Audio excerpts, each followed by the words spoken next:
આકાશવાણી અમદાવાદ વડોદરા હવે પ્રસ્તુત છે જામનગર જિલ્લાનો સમાચાર પત્ર, જેના લેખક છે જગત રાવલ।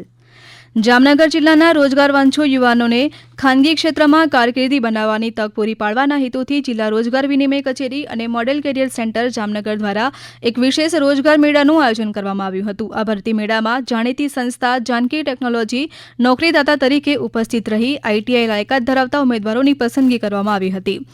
ક્રિકેટના કાશીથી પ્રસિદ્ધ જામનગરમાં જામનગર ડિસ્ટ્રિક્ટ ક્રિકેટ એસોસિએશન તથા જિલ્લા રમતગમત પ્રશિક્ષણ કેન્દ્રના સંયુક્ત ઉપક્રમે બહાદુરભાઈ કોઠારી સિઝન બોલ ક્રિકેટ ટુર્નામેન્ટનો પ્રારંભ અને મંત્રી રીવાબા જાડેજાનો સન્માન સમારોહ યોજવામાં આવ્યો હતો।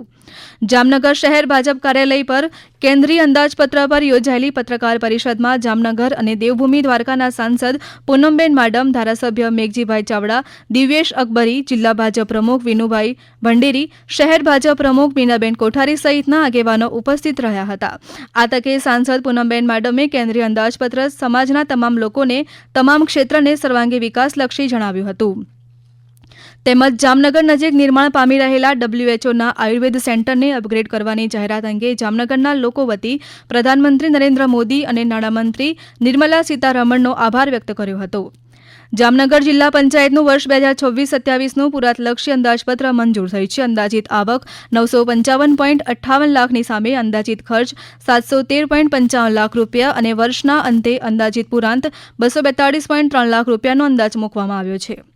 છોટે કાશીથી પ્રસિદ્ધ જામનગરમાં મહાશિવરાત્રિના પાવન પ્રસંગ પર વહેલી સવારથી જ ભક્તો શિવાલયોમાં મોટી સંખ્યામાં જોવા મળી રહ્યા હતા। ભગવાન દેવાધિદેવ મહાદેવને રુદ્રાભિષેક તેમજ બિલીપત્ર અને પૂજા અર્ચના દ્વારા ભક્તો મહાશિવરાત્રિ પર્વ ઉજવતા જોવા મળ્યા હતા। જામનગર ચેમ્બર ઓફ કોમર્સ અને industry, Jamnagar tax consultants association અને જામનગર ચાર્ટર એકાઉન્ટ બ્રાન્ચના સંયુક્ત ઉપક્રમે ધીરુભાઈ અંબાણી વાણિજ્ય ભવન ચેમ્બર હોલ ખાતે પોસ્ટ બજેટ અંગેનો સેમિનાર યોજવામાં આવ્યો હતો। ચેમ્બર ઓફ કોમર્સ દ્વારા પ્રતિવર્ષ કેન્દ્રીય બજેટ રજૂ થયા બાદ આ અંગેનો સેમિનાર યોજવામાં આવે છે।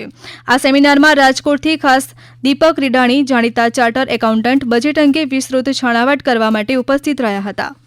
તેઓએ કેન્દ્રીય બજેટ દ્વારા વેપારીઓ અને ઉદ્યોગકારોને થનારા ફાયદા અંગે વાત કરી હતી। જામનગર અને દેવભૂમિ દ્વારકા જિલ્લાના સાંસદ પૂનમબેન માડમ દ્વારા સાંસદ ખેલ મહોત્સવ ઉજવવામાં આવ્યો હતો, જેમાં ક્રિકેટ ટુર્નામેન્ટમાં બંને જિલ્લામાંથી 512 ટીમોએ ભાગ લીધો હતો, જેનો ફાઇનલ મેચ અને મહોત્સવની પૂર્ણાહુતિ કાર્યક્રમ યોજાયો હતો। વિજેતાઓને ટ્રોફી અને રોકડ પુરસ્કાર આપી સન્માનિત કરવામાં આવ્યા હતા। જામનગરના વિશ્વ પ્રસિદ્ધ ખીજડીયા પક્ષી અભયારણ્યમાં 2 દિવસ માટેની પક્ષી ગણતરીનો પ્રારંભ થયો હતો, જેમાં વન વિભાગના ઉચ્ચ અધિકારીઓ, પક્ષીવિદો અને વાઇલ્ડ લાઇફ તસવીરકારો ઉપસ્થિત રહ્યા હતા અને સ્થાનિક તેમજ યાયાવર પક્ષીઓની ગણતરી હાથ ધરાઈ હતી। જામનગરની જાયન્ટ્સ ગ્રુપ ઓફ જામનગર વેસ્ટનો નવા વર્ષના હોદ્દેદારોનો પદગ્રહણ સમારોહ યોજવામાં આવ્યો હતો, જેમાં ફેડરેશન પ્રમુખ ડોક્ટર મધુકાંત આચાર્ય, ઉદ્યોગપતિ જીતુભાઈ લાલ સહિત આગેવાનો ઉપસ્થિત રહ્યા હતા। તેમણે પ્રમુખ અશોક બાવત સહિતની ટીમને શપથ લેવડાવ્યા હતા।